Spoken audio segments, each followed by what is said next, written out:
আসসালামু আলাইকুম প্রিয় দর্শক, আমি ফার্মাসিস্ট আহমদুল্লাহ। আজকে আরও একটি মেডিসিনাল প্রোডাক্ট নিয়ে আপনাদের মধ্যে আলোচনা করব। প্রোডাক্টটির নাম হলো ইকোস্প্রিন ট্যাবলেট। এটি একমি ফার্মাসিউটিক্যালের একটি প্রোডাক্ট। এই প্রোডাক্টটির প্রিপারেশন হলো অ্যাসপিরিন। প্রিয় দর্শক, আসুন জেনে নেই এই ওষুধটি যেসব রোগে ব্যবহার করা হয়। মায়োকার্ডিয়াল ইনফেকশনে এই ওষুধটি ব্যবহার করা হয়। মায়োকার্ডিয়াল ইনফেকশন হলো হার্ট অ্যাটাক বা ডাক্তারি ভাষায় মায়োকার্ডিয়াল ইনফেকশন বলতে হৃৎপিণ্ডের ধমনী রক্ত প্রবাহে বিভিন্ন কারণে অবরোধের ফলে হৃৎপিণ্ডে পেশির কলার মৃত্যুকে বোঝায়। প্রবল হৃদয় যন্ত্রণা, কয়েকটি বিশেষ ইসিজি পরিবর্তন ও কয়েকটি রক্ত পরীক্ষার দ্বারা এই হৃদরোগ নির্ধারণ করা হয়। Myocardial reinfection after bypass surgery acute ischemic স্ট্রোকে ব্যবহার করা হয়।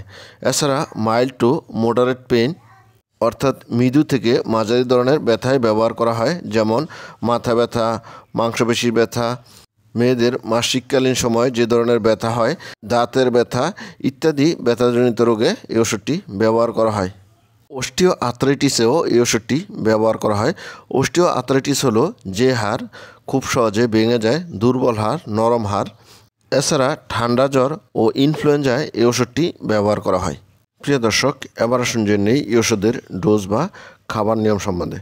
যাদের ব্যথা, পদাজনিত রোগ এবং জ্বর রয়েছে তারা 300 mgর 1 থেকে 3টি ট্যাবলেট 6 ঘন্টা পর পর খাবেন।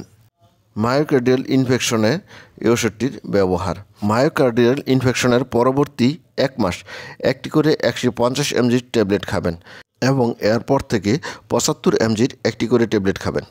প্রিয় দর্শক, এই ওষুধটি যেহেতু 75 mg, সুতরাং আপনি 150 mg বানাতে গেলে 2টি করে ট্যাবলেট খেতে হবে, আর 350 mg বানাতে গেলে 4টি ট্যাবলেট খেতে হবে। অ্যাকুইট ইসকেমিক স্ট্রোকে এই ওষুধটির ব্যবহার।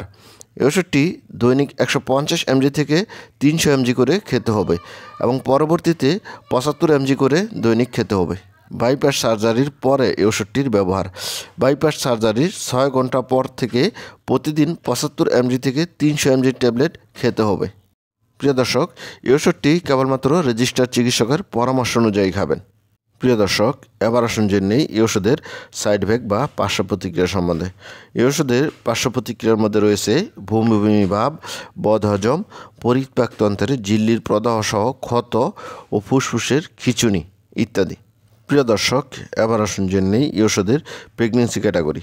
সুনির্দিষ্টভাবে নির্দেশিত না হলে গর্ভাবস্থার শেষ 3 মাস এই ওষুধটি ব্যবহার করা উচিত নয়, কারণ ইহা গর্ভে অবস্থানরত শিশুর ক্ষতি করতে পারে এবং সন্তান প্রসবের সময় সমস্যার সৃষ্টি করতে পারে।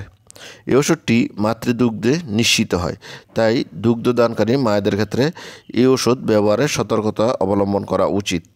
বিশেষ সতর্কতা: হাঁপানি, অনিয়ন্ত্রিত রক্তচাপ, গর্ভবতী মহিলাদের ক্ষেত্রে সাবধানতা অবলম্বন করা উচিত। নাকের পলিশ এবং অ্যালার্জি রোগীদের ক্ষেত্রে ইহা সতর্কতার সাথে ব্যবহার করা উচিত। প্রিয় দর্শক, এই ওষুধটি কেবলমাত্র রেজিস্টার্ড চিকিৎসকের পরামর্শ অনুযায়ী ব্যবহার করবেন। সকল ওষুধ শিশুদের নাগালের বাইরে রাখবেন এবং 30 ডিগ্রি সেন্টিগ্রেড তাপমাত্রায় সংরক্ষণ করবেন।